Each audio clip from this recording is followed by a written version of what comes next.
जबाला उपनिषद, जिसे जबाली उपनिषद भी कहा जाता है, उसके बारे में आज हम जानेंगे। उपनिषद सिलसिला की ये पांचवा उपनिषद है।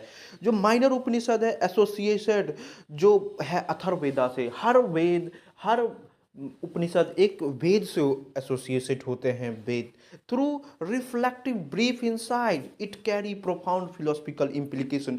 इसका ब्रीफ साइज होने से पर इसके फिलोसफिकल अंडरस्टैंडिंग, जो डीप फिलोसफी समझने में आपको मदद करेगा। स्पेशली कंसर्न रीन्यूएशन, आपको रीन्यूएशन करना है, पुनर्जागरण करना है, अपने आप को उत्थान करना है। इसमें जवाला, जिसे जवाली उपनिषद कहते हैं, वो बहुत मदद है। Meaning is of scared geography, इसका मीनिंग है जो स्कैर्स जियोग्राफी से the inner transformer required for liberation. अगर आपको अंदर, अगर आपने आत्मा को लिबरेट करना है, उसके लिए चाहिए लिबरेशन। अगर ट्रांसफॉर्म करना है तो लिबरेशन चाहिए। Unlike the earlier principle of Upanishad, जो पहले के उपनिषद थे, that primary resolve around the metaphysical speculation about Brahman and आत्मन।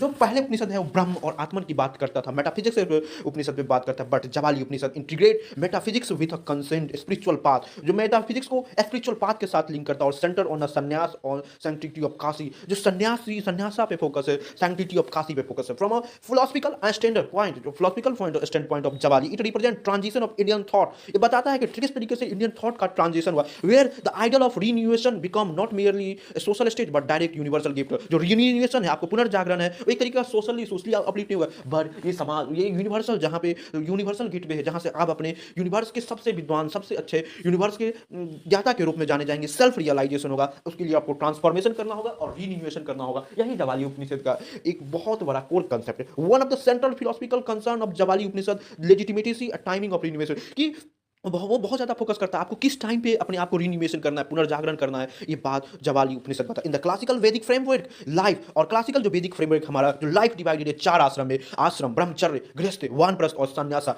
जवाली उपनिषद बताते हैं कि किस एज में आपको रिन्यूएशन प्राप्त करना है, पुनर्जागरण करना है। जो आप यूनिवर्सल गेटवे, वो परम गेटवे, जहाँ पे बैकुंठ गेटवे को ध्यान किया जा सकता है, उसके लिए चार आश्रम बताए गए हैं, जो हमारे पुरानी जो वेद है उसमें बताया गया, जिसमें आश्रम है, ब्रह्मचर्य, गृहस्थ, vanaprastha and sannyasa. Traditionally renunciation was considered a final stage. जो पुरानी वेदों में कहा गया, पुराने जो पहले की ट्रेडिशनली है कि रिन्यूएशन जो है फाइनल स्टेज है, आफ्टर फुलफिलिंग, जब आप फैमिली ड्यूटीज को फुल। पर जवाला उपनिषद कहता है रैशियर रेडिकल आइडिया। जवाली उपनिषद है वो रेडिकल आइडिया के ऊपर। अ पर्सन में renounce the world whenever true detachment है।